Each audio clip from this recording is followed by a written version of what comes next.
The first thing, though, is this idea of this conference. I mean, there are some on the left kind of pointing to Mr. Luxon saying New Zealand is open for business, meaning he's ready to privatise everything. But you're also saying, yeah, we're open to international investment. Where is there a juxtaposition there? How do we do this to benefit New Zealand and not like, not like do another, what's it called, Chewie? The freeway just north of Wellington. I forget the name of it as I'm trying to speak Transmission Gully. Transmission Gully, because that wasn't the PPP that turned into the PPP nightmare. How do we do infrastructure with ultimately international money and still win? Like the ledger still works more for New Zealand than it does for them. Yeah, absolutely. I mean, like for a PPP to work for Labor to even consider it, it needs to be cheaper than what the current option is, but also create jobs, right? And so the PPP for Transmission Gully, the report that was done on it was that successive governments changed the contract as the new governments came in, and that led to some of the cost overblow that happened, as well as a pandemic that also happened during the build time.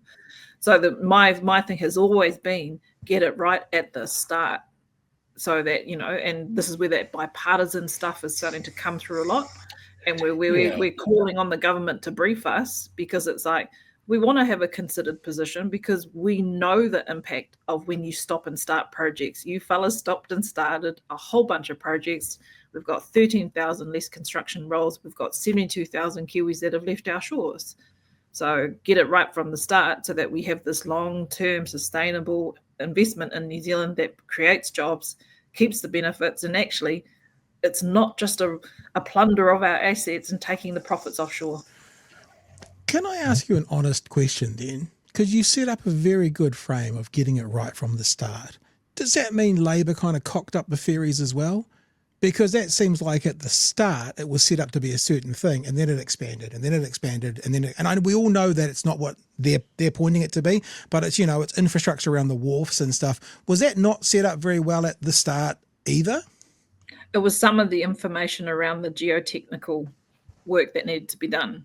Okay. So again, that's why business cases are really important in those feasibility studies. So if you think about Transmission Gully, $40 million was put in by the Helen Clark government for Transmission Gully to do the feasibility study. Then obviously John Key came in. They tried to take mana off Labor when there was that by-election with Hekia Parata and Chris Farfoy. So they said, spades in the ground, we're going to do Transmission Gully. But actually, the continuance of it has gone through successive governments. There were some stuff-ups around Transmission Gully for the changes of, the things that you had to do, but also the information that came at hand. Some of it does come at a later time, but you got to get as much of it right from the start as possible. Well, that makes me think as well about other contracts, for example, that have been signed recently. Like we're looking at school lunches, and it's not necessarily why you're here to talk about, but we heard from John Prendergast yesterday, the Trust Health Chief Executive, who was doing school lunches before the change, that these school lunches are now more like $5 school lunches, because even though the contract says $3, intermediate schools are now getting $3.84 because that's what they need.